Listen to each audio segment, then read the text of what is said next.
এইবাৰ তোমাৰ এক্সাম ভাল হোৱা নাই নেকি আৰু ফেইল হোৱাৰ ভয় আছে নেকি আৰু নাথাকিবনো কিয় কাৰণ তোমালোকে জানা যে এইবাৰ MCQটো 13 পাব লাগিব থিয়ৰিটো 13ৰ ওপৰত পাব লাগিব পাছ হ'বৰ কাৰণে তো সেইকাৰণে তুমি যদি কিবা কাৰণত 13ৰ তলত পোৱা ধৰি লোৱা থিয়ৰিত যদি তোমালোকে 12 পাই গলা বা তাতকেও যদি কম পাই যোৱা আৰু যোনটো তোমালোকৰ ক্ৰাইটেৰিয়া হয় যে 13ৰ তলত পালেই ফেইল তো তেনে ক্ষেত্ৰত তোমালোকে ফেইল হৈ যাবা তো তেনেকুৱা হ'লে তোমালোকে আকৌ পৰীক্ষা দিব লাগিব নেকি ক্লাছ 9ৰ আৰু ক্লাছ 10ত তোমালোকক উঠাই নিদিব নেকি তো এই প্ৰশ্নটো মোক বহুতে সুধি আছিলা তো তোমালোকে বেছি চিন্তা নকৰিবা কাৰণ মেক্সিমামে পাছ হৈ যাবা যদি এনেকুৱা হয় তোমাৰ লগত কাৰণ তোমালোকৰ স্কুলত কপিবিলাকো স্কুলতে চেক কৰিব আৰু মাৰ্কছো স্কুলতে ভৰাব তো ইয়াতে তোমালোকে চাব পৰা তোমালোকৰ এক্সাম কোড হৈছে স্কুলতে হৈছে তাৰপিছত মাৰ্কছ এন্ট্ৰি স্কুলে কৰিব কপি চেকিঙো স্কুলে কৰিব আৰু ইণ্টাৰনেল এছেছমেণ্টটো তোমালোকৰ স্কুলে কৰিব তো সেইটো কাৰণে তোমালোকে বেছি চিন্তা কৰিব নালাগে আৰু ইয়াৰ উপৰিও তোমালোকৰ ৰেজিষ্ট্ৰেশ্যন হৈ গৈছে অলৰেডি মেট্ৰিক পৰীক্ষাৰ কাৰণে এটা ৰেজিষ্ট্ৰেশ্যন হৈ যায় ক্লাছ 9ত তো ক্লাছ 9ৰ ৰেজিষ্ট্ৰেশ্যনটো যেহেতু তোমালোকৰ অলৰেডি কমপ্লিট হৈছে আৰু এতিয়া তুমি কি কৰিব লাগিব তো প্ৰথম কথা তোমাৰ এতিয়া বাকি যোনখিনি এক্সাম আছে সেইখিনি তোমালোকে ভালকৈ দিবলৈ চেষ্টা কৰা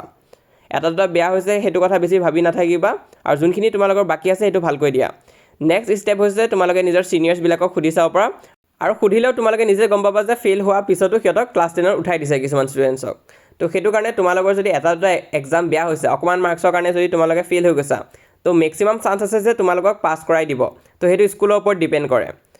আৰু থাৰ্ড পইণ্ট হৈছে তোমালোকে বেছি ষ্ট্ৰেছ নলবা যেটো হৈছে তোমালোকৰ যদি কিবা এক্সাম বেয়াও হৈছে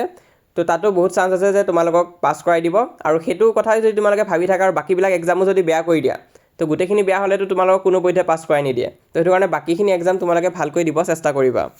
কিন্তু ইয়াতে আমি সাৱধান হ'ব লাগিব আৰু এইটো আমাৰ কাৰণে এটা ৱাৰ্নিং হিচাপে হয় কাৰণ যেহেতু তোমালোকে এই ভিডিঅ'টো চাইছা আৰু তোমালোকৰ ভাল হোৱা নাই এক্সাম তেতিয়াহ'লে ইয়াৰ মানে এটা যে তোমালোকে ক্লাছ 10ত কিন্তু ভাল কৰিব লাগিব তো 9টো তোমালোকৰ এটা টেষ্ট হিচাপে হৈছে আৰু ইয়াত পেটাৰ্নটো তোমালোকে দেখিছে কেনেকুৱা কুৱেশ্যন আহিছে ৰিজনিং এছাৰচনৰ কুৱেশ্যন আহিছে কিছুমান ডিষ্ট্ৰিক্টত হাৰ্ড কুৱেশ্যন পেপাৰ আহিছে কিছুমানত সহজ আহিছে তো তুমি ইয়াতে নিজকে সাজু কৰি ৰাখিব লাগিব ক্লাছ 10ৰ কাৰণে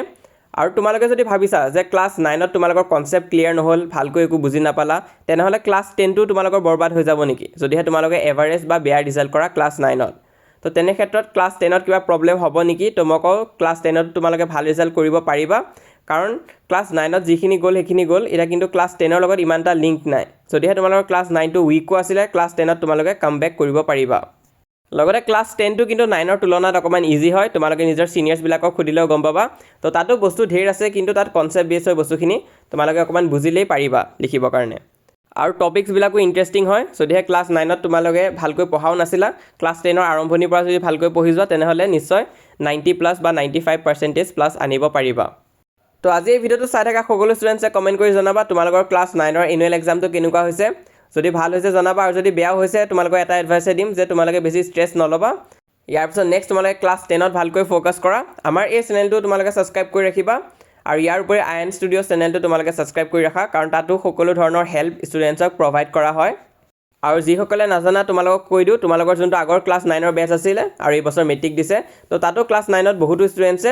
50% বা 60% তেনেকুৱা পাইছিলে কিন্তু এতিয়া মেট্ৰিক পৰীক্ষাত কিয়তে 80+ 90+% এক্সপেক্ট কৰিছে